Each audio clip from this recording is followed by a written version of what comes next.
Lah jiwa ini dimaksud adalah keadaan, olah keadaan. Makanya orang kalau penyakit jiwa itu keadaannya rapi.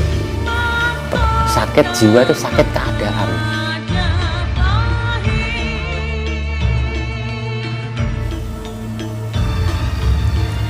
Teknik dalam kita mengkaji diri, dikatakan diri itu sudah lengkap loh Pak, antara yang kelihatan fisik dan tidak kelihatan fisik.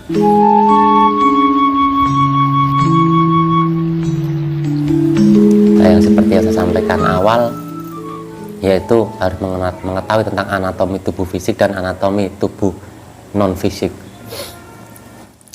Yang pertama itu ada namanya pelatihan olah fisik atau olahraga, olahraga. Nah, terkait olahraga ini kan banyak. Kayak tadi kita senam itu olahraga. Harus sehat. Kita bekerja itu. Tapi bekerja itu kalau bekerja yang tidak menggunakan fisik, dia butuh namanya olahraga yang secara tubuh ini bergerak untuk mengeluarkan keringat. Setidaknya itu otot-otot itu lentur. Kalau kaku itu nanti bergerak sedikit kecetit, ngaget sedikit kecetit, itu karena kita kurang melatih daripada kelenturan otot itu. Nah, itu bisa dilatih sendiri-sendiri, setidaknya itu apapun itu. Kalau itu nggak perlu kita bahas karena itu sudah sangat banyak dibahas cara-cara melatih olahraga, banyak. Mau yang pakai yoga, mau pakai senam, mau pakai lari, intinya raga harus bergerak. Namanya hidup ya harus bergerak. Yang kedua itu namanya olah nafas Pak. Itu sudah mulai agak setengah halus. Karena nafas ini yang mengikat antara jiwa dan raga. Makanya orang kalau nggak bernapas kan rasanya nggak enak. Lah Maha Hidup atau Tuhan atau hidup kita itu bisa bicara sama kita yang melalui rasa tadi. Nah, kembali nafasnya namanya olah nafas atau olah prana, yang nanti menghasilkan suatu energi, suatu rasa, itu kan di situ. Makanya itu barang-barang energi, rasa, nafas itu kan sesuatu yang tidak kelihatan, tapi masih bisa dirasa. Dan itu harus diolah. Ada namanya olah prana, olah nafas. Tadi pagi kita sudah mulai jadi sedikit itu. Itu nanti bermainan dengan cakra-cakra itu, atau jalur-jalur energi.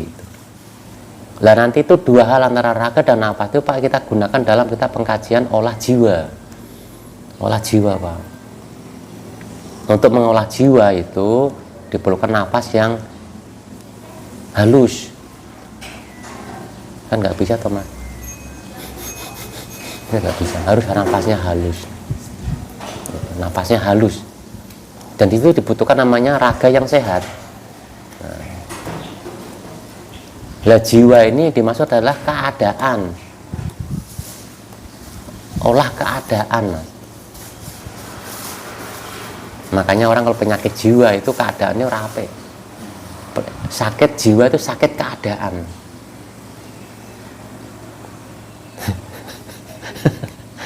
Jiwanya tenang, orang itu keadaannya tenang. Jiwa itu kata lain daripada keadaan. Makanya orang kalau sakit jiwa berarti sakit keadaan. Nggak punya uang tuh Pak, pusing. Oh berarti sakit jiwa deh, sakit keadaan. Nah, kata lain sakit jiwa itu adalah sakit keadaan. Nanti rumah sakitnya bukan rumah sakit jiwa, supaya nggak menakutkan rumah sakit keadaan.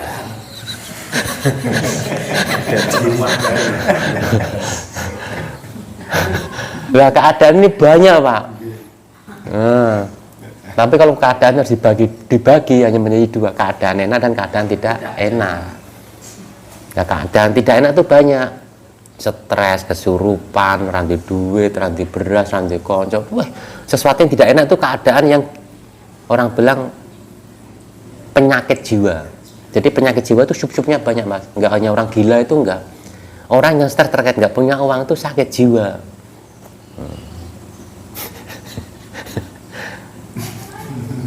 Lah nak meriang mas, wis sakit rogo, itu sakit raga. Sekalipun nanti jiwanya ikut merasa sakit, tapi sebenarnya itu harusnya terpisah pak. Nah tekniknya kalau di kita apa? Kita tahu itu bermasalah, tapi kita nggak mau mempermasalahkan. Berarti bisa memisahkan antara jiwa dan raga. Terus keadaan gimana? Juga mempermasalahkan, Nah di sini apa keajaibannya? Raganya akan mudah sembuh. Nah itu. Nah kalau jiwa yang sakit mas, lah ya repot nih. Dikasih fansidar ya nggak sembuh, dikasih obat koplo ya tambah mumet, dikasih bodrek juga sembuh. Itu nggak ada kaitannya dengan fisik. Nah, jadi sakit jiwa itu sakit keadaan. Nah kalau nggak sakit mas, berarti dikatakan jiwanya sehat. Ya, di dalam tubuh yang sehat terdapat jiwa yang di dalam jiwa yang sehat terdapat tubuh yang kuat, atau dibalik lah orang mudeng. Di dalam tubuh yang kuat terdapat jiwa yang sehat. Sebenarnya jiwa sama raga itu beda, nggak ada kaitannya, tapi kadang-kadang dia selalu akan gabung, akan terikat gitu. Karena ketidaktahuan orang itu ya, tekniknya kita kan tidak boleh namanya kemelekatan. Nah tekniknya kita kan membedakan antara jiwa dan raga. Nah yang menjadi penghubung ini nafas dan rasa tadi malah. Gitu, olah rasa, olah nafas itu ada kaitannya, olah prana itu ada kaitannya, biar mengetahui antara raga dan jiwa sebenarnya ada jarak. Lah penghubungnya tadi loh mas.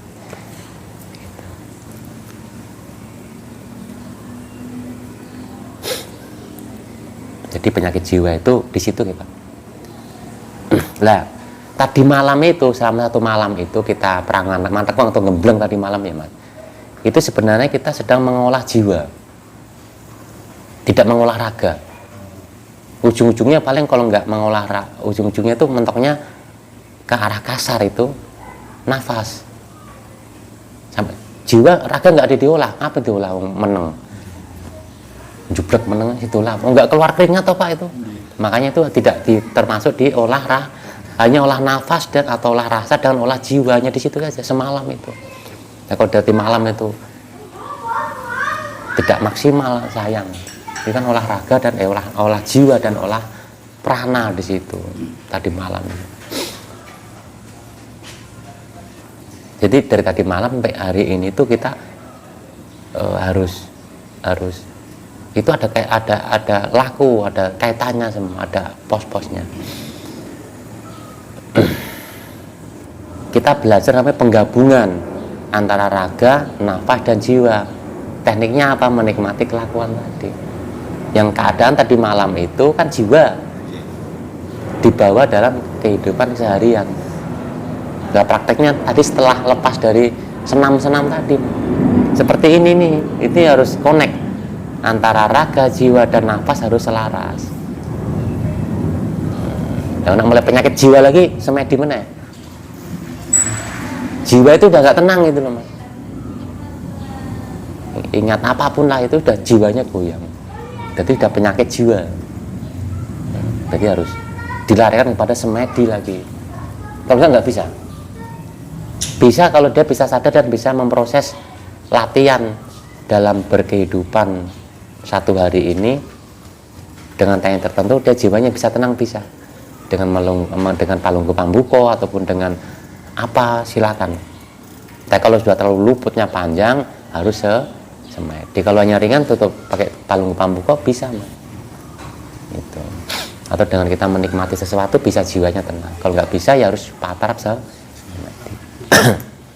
Nah di luar patrap semedi bawalah hasil patrap semedi yang tepat di dalam kehidupan. Nanti kita bisa menggabungkan antara jiwa, raga yang dilumuri energi prana. Jadi kegiatan mana pramanakong atau gembleng ini bukan katanya kita hanya ikut kegiatan. Lah yang dapat siapa? Yang dapat yang melakukan itu tuh mas. Yang nggak ikut juga dapat. Jadi ini bukan untuk kumpul ngerjain, tidak. Lah ini kalau di rumah mas, lah kalau dilakukan di rumah hari-hari seperti ini kan bagus. Ya kemungkinan di rumah itu nggak bisa lah, diadakanlah namanya jadwal gitu. Itu untuk kita dipaksa, memaksakan diri. Jadi kalau nggak disadari, kegiatan ini sama dengan kegiatan yang dilakukan oleh orang-orang yang mungkin tidak paham di luar sana. Contohnya orang-orang nggak paham beragama, hanya sholat ke masjid dari Jumat ke gereja itu hanya formalitas saja, hanya memenuhi syarat, kalau nggak melakukan dosa. Itu aja. Yang penting datang. Ya nggak apa-apa sih, tapi kan waktu keluar dari situ kan nggak dapat apa-apa, melakukan perburukan lagi, karena nggak memahami apa maksud tujuan sebenarnya beribadah secara bersama. Ini kita beribadah secara bersama sama. Cuma pengkajiannya kan tentang hal-hal yang inti, tentang kesempurnaan hidup dan mati. Gitu. Lah kalau ngobrol-ngobrol Mas, itu beda cerita lagi. Kadangan itu beda cerita lagi, nggak ada kaitannya dengan pengolahan, nggak ada. Nggak ada ceritanya dengan, nggak ada kaitannya dengan pengolahan. Nggak ada kaitannya dengan pengolahan jiwa, nggak ada pengolahan terkait dengan nafas, nggak ada pengolahan dengan fisik, nggak ada. Nah terus itu apa namanya, menambah wawasan. Di luar itu menambah wawasan, kayak kita di kepala kita ada namanya mata, hidung, mengetahui begitu. Di dalam kehidupan itu ada ini, ayo mengetahui. Lah, sedangkan manakis laku sendiri kan dari pengetahuan tadi dipraktekkan. Lah kalau semedi itu kan dipraktekkan Mas. Berarti kan bukan lagi pejangan. Kayak kita olahraga itu dipraktekkan, bukan lagi suatu pengetahuan yang harus kita pedot. Olah nafas kan pempraktekan. Kok wejangan apa tadi begini, ini teorinya. Penting itu bagian 30%. 30% itu penting dalam materi sharing karena itu teorinya. Lah 70%-nya dipraktek. Praktek maneges, praktek laku. Entah laku semedi, entah laku olah prana, entah laku olah raga. Kalau praktek ini bisa dilakukan bersama-sama atau sendiri-sendiri, tapi kalaupun bersama-sama yuk intinya sendiri juga yang melakukan sendiri, tetap membawa raga sendiri toh Pak, cuma melakukannya secara bareng. Semedi yuk, ya semedi di dewi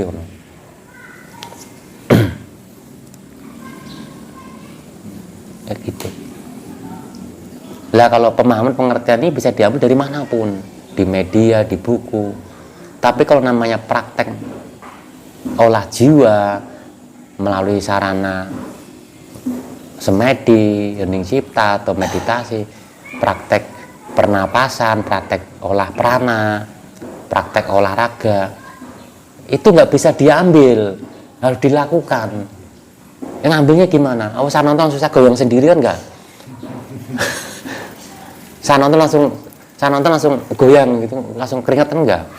Ya harus lari atau apa?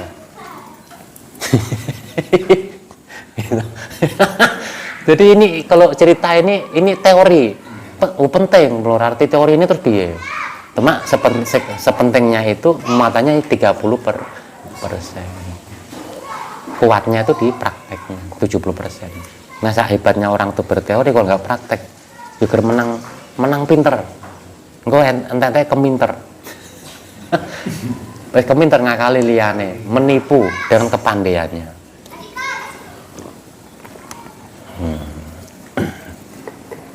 Jadi kita ngebleng ini jangan dimanai dengan hanya mengikuti kegiatan. Masa sudah laku seperti lagi hidup seperti ini, sama halnya dengan orang awam yang memeluk. Enak pemahaman pengertian ini Pak banyak, makanya orang meluk kadangan ngrungokne YouTube Mas Joko padha wae. Lah itu hanya teori toh Mas. Selagi dia nggak praktek ya padha wae. Belum lagi perjuangan datang ke sini, kita ke sana itu kan ikhtiar, laku itu Mas. Beda. Nah, kalau orang mau mengatakan pahalanya orang yang datang sama orang mendengarkan di rumah itu beda. Udah nggak ada praktek datang, ya mentalnya beda. Nanti manja, mau apanya yo harus yang enak-enak. Lah itu kan akhirnya Tuhan nggak mau. Perjalanan Isra itu perjalanan raga, harus melakukan. Nah, saya kalau kadang-kadang harus ke sana itu, ya nggak apa-apa, itu bentuk daripada laku saya sendiri.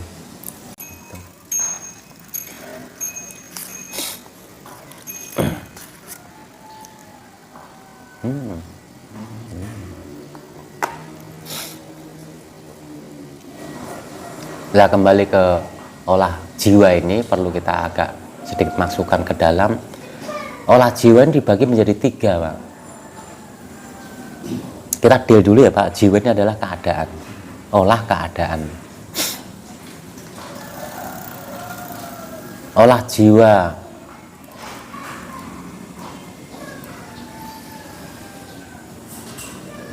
otak ini diolah jiwa nih. Jiwa di sini diolah. Nanti kalau sudah pengolahan itu berhasil, kepala itu merasanya kosong, enteng orang di otak. Kayak ini sini ngoplong-ngoplong. Berpikir ya males. Makanya mau berpikir yang tidak males. Karena keadaan ngoplong-ngoplong kosong itu enak sekali. Keadaan suci gitu. Berarti jiwanya adalah suci, keadaannya suci. Apa yang suci? Kepalanya atau otaknya. Itu terbersihkan, Pak. Seandainya punya penyakit di kepala, penyakit apapun yang terkait dengan leher ke atas, seketika itu bersih. Karena kepala kita udah disinggasanai maha suci, apapun penyakitnya. Jadi siapapun yang bisa mengosongkan kepalanya dalam arti beban kepala, mau penyakit model apapun pasti sembuh. Nah, enak tuh. Olah jiwa itu di situ. Ya, kalau nggak mau semedi olah jiwa terkait apa yang di kepala ini rugi. Nah, kalau nggak diolah, rasanya kepala itu berat. Efeknya migrain, sakit kepala, kanker, wah macam-macam, segala penyakit itu. Karena apa? Otak mengeluarkan hormon penyakit, hormon yang mengandung penyakit. Jadi bukan hormon pertumbuhan. Nah, kalau otak dalam keadaan dimensi jiwa yang bersih, yang keluar tuh hormon pertumbuhan, hormon pencerahan, hormon kecerdasan. Nanti kita itu, makanya guru kita mengatakan nanti kita paham sendiri, tahu sendiri, ngerti sendiri. Karena apa? Kita ini karena enteng, yang ada itu maha suci, bersinggasana di kepala kita itu. Sehingga pikirannya baik. Jadi dia lahirnya tuh dari lahir daripada keadaan suci, Mas. Di sini juga ada cipta, rasa, karsa. Ciptanya apa? Ciptanya itu ya bagus, karena dari otak yang bersih. Rasanya apa? Rasanya itu enteng, mau menciptakan enteng itu. Tapi paling tidak enteng itu juga nggak mewakili. Pokoknya ngoplong-ngoplong, walah enak. Nggak ada yang menjadi pikiran, nggak ada. Perbuatannya yo enak. Ndase iki iso mantuk-mantuk ngono. Enteng. Lah nek orang sing ndase ngumpet tak.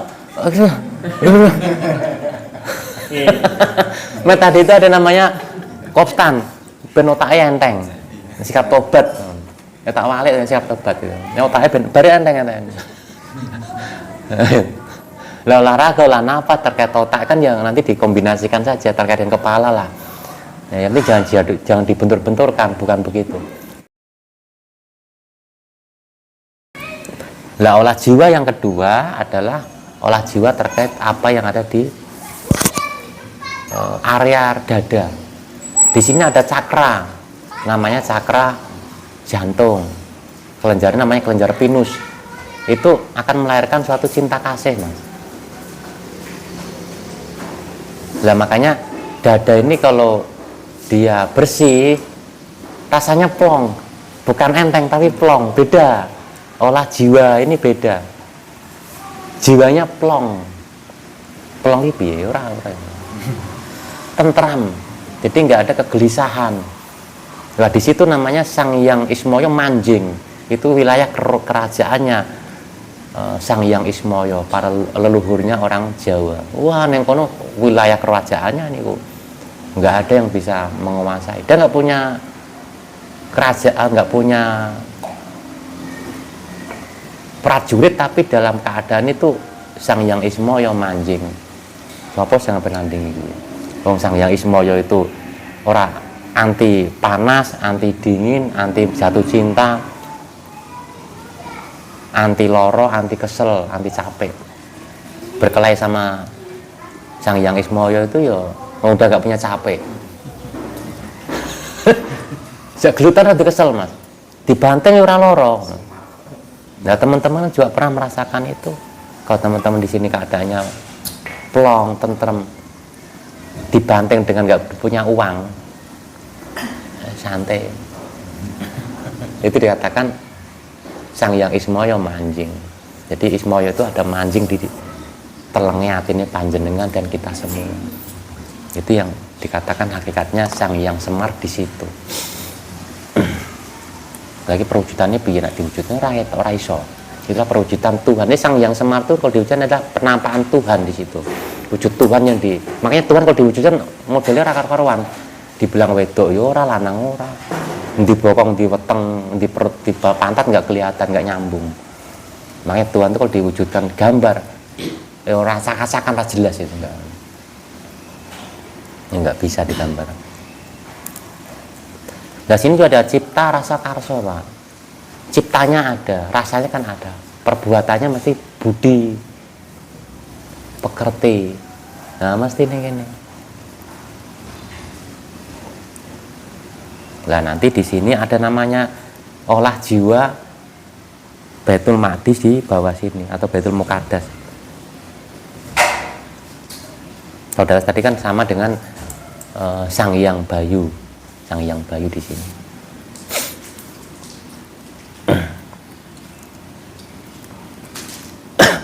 Nah kalau di sini, nah nanti di sini olah jiwa sektor bawah.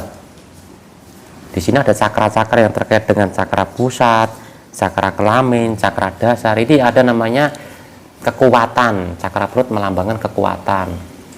Cakra seks, cakra kelamin melambangkan kreativitas. Cakra dasar itu semangat.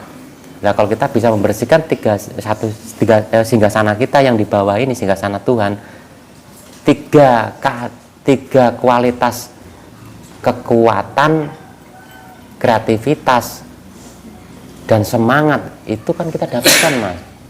Orangnya kreatif. Jadi masalah urusan dunia itu kan kreativitas.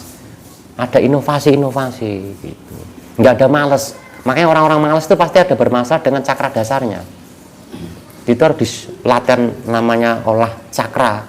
Itu yang diolah. Karena diumpamakan api itu redup Pak. Atau orang yang terlalu kreatif umek. Itu harus berarti berlebihan. Energi cakra seknya berlebihan, harus dikendalikan, dikurangi. Karena ada yang kreatifnya berlebihan tuh. Kreatif, saking kreatifnya dibilang usil. Orang jegali orang itu kan kreatif tuh Pak. Wah pinter mas, melakukan inovasinya jatuh gitu. Saking kreatifnya itu dikatakan usil. Itu berlebihan, itu dikendalikan. Cakra seknya harus diperbaiki. Kurang tidak bagus, lebih tidak bagus. Sama cakra ini. Kalau berlebihan berpikir kan cakranya berlebihan itu harus dikendalikan. Itu ada kaitannya Pak makanya. 7 cakra itu kan terminalnya ada di asna, jantung dan kelamin toh Pak. Nah, di situ. Dalam semedi kalau kita memakai teknik itu ya bisa, tapi kan ini pemahaman. Nanti kalau kita mau olah jiwa secara semedi itu sudah otomatis semuanya. Nggak perlu kita satu-satu gitu. Penting tuh. Nanti kalau di sini juga ada cipta rasa karsa perbuatan. Makanya hati-hati di sini. Saat sarutomo ini digunakan harus pasti melahirkan suatu bibit yang unggul. Nah, bibitnya dari medan jiwa yang suci atau jiwa yang kacau. Ya perbuatan anak dan sebagainya itu tingkah pola itu kan hasil daripada di sini. Tapi saya punya anak sebelum laku mas, ya kan sudah. Dulu kalau udah laku ya taunya.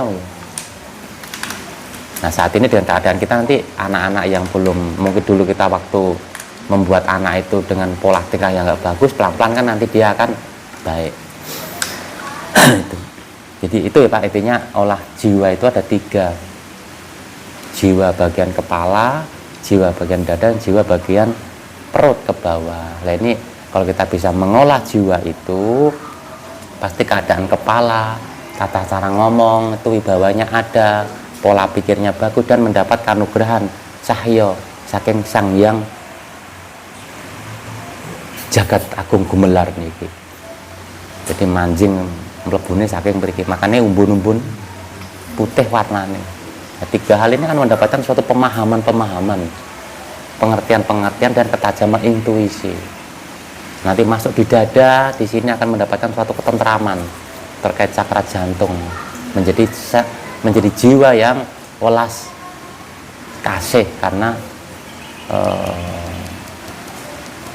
Sang Hyang Bayu di sini suatu ketentraman. Turun lagi ke bawah akan mendapatkan suatu kekuatan, kreativitas, dan semangat. Itu bermainnya sedulur kita yang dari api di situ Pak. Itu kalau sudah begitu berarti yang saudara 4 kita ngumpul Mas, ngumpul. Nah nanti Maha Suci sendiri yang mengambil alih. Nah nanti saudara 4 kita itu jalan sesuai perintah. Nanti dalam aktivitas secara umum ini penggabungan antara 3 itu menjadi 1, bisa manunggal. Manunggal. Lah apa yang dilakoni itu jadi kasempurnan. Makanya manon, manik, maneges, manunggal. Terus malebur. Malebur itu kasempurnan. Sang Hyang Manon di kepala ini masuk bulat. Nanti manik. Mlebune manik jero manik mlebune tentreme ati to Pak. Maneges perbuatan. Nanti manunggal ini sudah menjadi satu kesatuan, wis menjadi penyujud nek marang Gusti. Nanti perbuatan kita ini menjadi perbuatan kasempurnan. Nah, tadi kalau ini dapatnya budi pekerti, perbuatannya menjadi luhur. Ngoten Pak. Nah, kalau ada yang dipuja selain hidup adalah pratingkah. Selain hidup yang dipuja adalah pratingkah, perbuatan kita sendiri. Pujalah hanya 2 saja. Nah, kok 2 Mas? Kalaupun harus di 1 kan ini 1 saja. Hidup itu ada pratingkah, hidup itu ada perbuatannya. Makanya pujalah hidup dan perbuatannya hidup. Atau pujalah Tuhan dan perbuatannya Tuhan. Gitu. Jangan sampai memuja Tuhan perbuatannya setan. Enggak nyambung tuh Mas. Itu apa? Hari-hari bilang Tuhan, Tuhan, Tuhan, perbuatannya setan. Nah sebenarnya itu memuja Sang Hyang Togok. Berarti memuja keangkar murkaan dan kematian. Ya sudah, nanti kalau mati ya yang dipuja itu datang tuh Mas. Sang Hyang Togok berwujud sebagai hal yang menakutkan. Dari situ malaikat pencabut nyawa berlaku. Dan dipuja adalah Sang Hyang Ismoyo, Sang Hyang hidup, dan perbuatannya juga yang dipuja adalah pratingkah yang baik. Yang datang kan cahaya ilahi. Malaikat pencabut nyawa enggak digunakan di situ. Terus apa? Malaikat pencabut nyawa dikumpulkan, kita kembalikan. Nggih. Saya ngoten mawon Pak. Selebihnya kita ngobrol-ngobrol liar saja. Terima kasih, harapannya masih ada setengah hari. Ini adalah praktek daripada menyatukan jiwa, nafas, dan raga dengan cara menikmati kelakuan. Disabar-sabar nih, kalau nggak sabar ora iso sabar tenan, curut semedi. Nggak usah dipikir, kita masih kadang kan curut semedi, rapot Mas semedi. Nggih. Matur nuwun.